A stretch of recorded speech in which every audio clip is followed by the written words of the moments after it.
Hello అండి, welcome back to my channel. ఈరోజు మీకు కొత్త రెసిపీ నేను చూపిస్తున్నాను. అదేంటంటే టోర్టిల్లా. సో దాన్ని ఎలా ప్రిపేర్ చేయాలో, తినడానికి చాలా టేస్ట్గా ఉంటుంది. చపాతీలానే ఉంటాయి, కానీ కొంచెం ప్రిపేర్ చేసుకోవడం కొంచెం కొత్తగా ఉంటుంది, కానీ తినడానికి చాలా బాగుంటాయి. వాటిని ఎలా ప్రిపేర్ చేసుకోవాలో ఒకసారి చూసేయండి. ముందుగా ఒక మిక్సీ జార్లో 2 కప్స్ మైదా తీసుకోవాలి.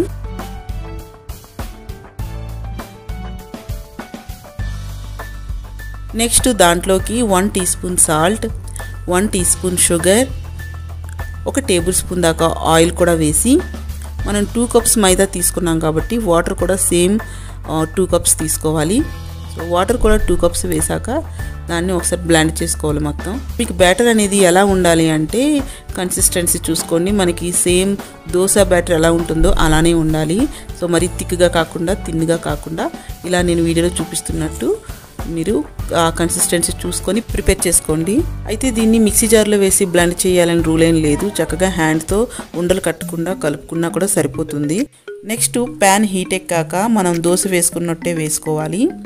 వేసుకొని స్టవ్ అనేది ఫ్లేము సిమ్లోనే ఉండాలి, అంటే లో ఫ్లేమ్ ఉండాలి. సో దాన్ని ఒక 1 మినిట్ దాకా 1 సైడ్ దాన్ని కుక్ అవనివ్వాలి. ఇక్కడ ఇంకొక విషయం అండి, అయితే మీరు నాన్ స్టిక్ ప్యాన్ మాత్రమే తీసుకోవాలి, లేకపోతే ఇవి రావు. సో నాన్ స్టిక్ ప్యాన్ అయితేనే మీకు నీట్గా వస్తాయి.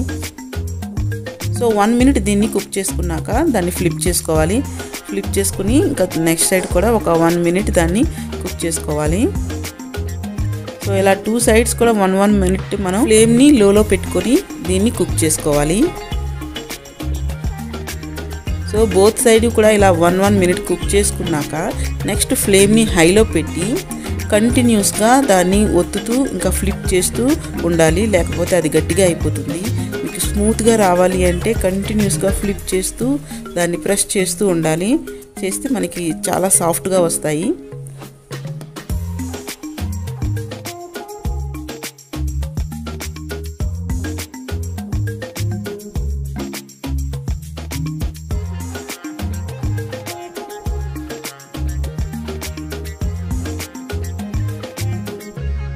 చూసారు కదా, ఇలా ప్రిపేర్ చేసుకోవాలి. సో ఇలా ఒకటి అయ్యాక మనం నెక్స్ట్ వేసే ముందు ఏం చేయాలంటే మళ్ళీ ఫ్లేమ్ని లోలో పెట్టుకొని, మనకి ప్యాన్ అనేది బాగా హీట్గా ఉంటుంది కాబట్టి ఒకసారి క్లాత్తో దాన్ని క్లీన్ చేసుకోవాలి. క్లీన్ చేసుకొని మళ్ళీ లో ఫ్లేమ్లో పెట్టుకొని నెక్స్ట్ది వేసుకోవాలి.